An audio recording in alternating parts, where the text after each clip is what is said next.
Por otro lado, considerando el tipo de elecciones que tenemos, mejor es olvidarnos del asunto aunque sea por una tarde. Hoy, como ustedes ven en el título, pienso hablar sobre divisiones locales de seguridad alimentaria. Sin embargo, realmente no es entrar de frente a exponerles el tema, sino lo que quiero de alguna manera es presentarles la trayectoria que he tenido yo con respecto a este concepto de seguridad alimentaria en un contexto de investigación multidisciplinario. ¿Por qué? Les cuento muy rápidamente dónde ven, en qué estoy metido y de dónde vengo. Yo ahora estoy basado en la Universidad de Southampton y estoy trabajando en un proyecto que se llama Assets, que tiene una cantidad de socios locales bastante amplio. Estamos trabajando con socios de Sudáfrica, Malawi, Perú, Colombia, Estados Unidos, el Reino Unido, España, etc. Es un proyecto de $7 millones, por eso es tan grande. Y el objetivo final es identificar todos los vínculos entre el uso de recursos naturales y lo que es seguridad alimentaria y nutrición. En otras palabras, la idea es ver cómo es que el uso de recursos naturales afecta a qué tan bien o mal alimentados están las personas. Hay una palabra mágica en este objetivo, que es cuantificar. El objetivo del proyecto no solamente es identificar, por ejemplo, si la gente saca peces del río, si la gente saca frutos del bosque, sino además también ver cuánto de todo lo que come, en términos cuantitativos, viene del bosque, viene de los ríos, etc. Y si por un lado nos interesa ver el impacto directo, también nos interesa ver el impacto indirecto. En otras palabras, yo no solamente como el pescado, también vendo el pescado que me da dinero para poder comprar otras cosas. Y si de por sí este objetivo ya es grande, el reto fundamental, al final de todo, es darle una cuantificación, un número a esta relación. Y aquí un poco empieza justamente la problemática de la que quiero hablar con ustedes el día de hoy. Y es que esa necesidad de cuantificación y es identificar esta relación de una manera cuantitativa entre recursos naturales y seres humanos deviene de un contexto internacional muy específico. Tenemos por un lado todo el debate sobre el cambio climático que ustedes conocen. Ustedes sabrán que tenemos la conferencia de cambio climático en diciembre en Perú, COP20, y por otro lado tenemos este debate sobre el desarrollo sostenible.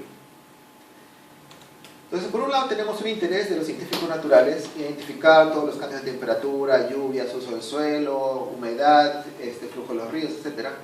Y por otro lado tenemos todo el tema de cómo generar un desarrollo que sea sostenible ambientalmente y socialmente. En este contexto es que justamente surge este concepto de servicios ecosistémicos. No sé qué tan familiarizados estén ustedes con el tema, pero básicamente lo que es servicios ecosistémicos es darle una vuelta a esta investigación de recursos naturales. Lo que dicen es, bueno, toda esta gente está interesada en los recursos naturales, en la temperatura y las lluvias, etc. Pero si lo que nos interesa es desarrollo sostenible, no nos fijemos en los recursos naturales per se. Fijémonos en los beneficios y los servicios que la gente obtiene de los bosques, de los ríos, de las montañas, etcétera, etcétera, etcétera. Y básicamente ese es el énfasis del concepto de servicios ecosistémicos. No existe una clasificación absoluta de estos servicios ecosistémicos, existe básicamente una división en 4 secciones. Están los servicios de provisión, lo que se consume finalmente, la leña, los pescados, los frutos. Está lo que es los servicios de regulación, que mantienen un ecosistema para que me brinde frutos, pescados, etcétera, que es la secuestración de carbono, la polinización, etcétera. Y están los servicios de apoyo, lo que hacen factible que un ecosistema exista. Por ejemplo, la formación del suelo, erosión, etc. Dentro de esta clasificación, hecha fundamentalmente por científicos naturales, se dieron cuenta que los seres humanos sacan un poquito más de los recursos naturales que simplemente algo para comer o para calentar el hogar. Y es cuando aparecen lo que se llaman servicios culturales. Plantas medicinales, el uso de ciertos productos del bosque para rituales, la asociación entre espacio de los bosques y identidad cultural, etc. Entonces tenemos esta división en 4 secciones y de alguna manera el de los servicios culturales es nuestro rincón, Para los científicos sociales nos dicen, este es el espacio donde te deberías mover. Todo bien, todo bonito, los científicos sociales tienen su rincón para trabajar. Pero a la hora de la hora, la historia es distinta. A la hora de la hora, nuevamente venimos a este tema de establecer una medida específica de qué es lo que se puede explotar para que sea sostenible y genere y que cubra las necesidades básicas de las personas. Estamos hablando de modelación de escenarios futuros, modelación de flujo de ríos, modelación de cambio de uso del suelo, modelación de erosión, modelación biofísica. Ahora se entra incluso a hablar de modelación de los actores sociales, es decir, agent-based modeling. La idea es predecir cómo es que la gente va a reaccionar ante un estímulo externo. Estamos hablando de escenarios, generan mapas y dicen, bueno, en un escenario de cambio climático la cosa va a cambiar así, o así, etc. En otras palabras, a la hora de la hora, este rincón que nos dieron simplemente lo ponen a un lado. La parte de los servicios culturales y el trabajo que realizan los científicos sociales tiende a ser muy minimizado. Y esto por una pregunta muy fundamental. Si piensan en esta división de los servicios ecosistémicos entre provisionales, regulatorios, etc., ¿cuáles de todos ellos son necesarios realmente para subsistir? Para cubrir el mínimo necesario para subsistir, y cuáles no son tan necesarios. Si lo necesario para subsistir es el alimento, tierra fértil, etc., obviamente todo lo que es ritual, sentido de la estética, espacios de diversión, etc., pues son redundantes, no son tan importantes. Y esa es la problemática que tenemos en el caso del conocimiento local y el uso del conocimiento local. En la literatura de servicios ecosistémicos, generalmente tenemos tres visiones. Una es la que dice, la naturaleza es una construcción social. La relación de los seres humanos con la naturaleza está basada en la trayectoria cultural de una comunidad, en su trayectoria histórica, etcétera, etcétera, etcétera. Lo cual es muy interesante, genera etnografías muy comprensivas, pero a la hora de influir políticas públicas, tiene muy poco impacto. Por otro lado está una visión instrumentalista que dice, agarremos el conocimiento local y utilicémoslo para mejorar nuestras mediciones, nuestros indicadores, utilicemos para generar medidas validadas. Un ejemplo claro es lo que se llama evaluación monetaria participativa. No sé ustedes que han escuchado el término, pero justamente la idea es cuantificar los recursos naturales. Por ejemplo, vamos a una comunidad indígena que no maneja dinero, y la idea es ponerle valor monetario a los productos que utilizan. Entonces lo que dicen es, bueno, si tienes esta cantidad de pescado, ¿por qué lo intercambiarías?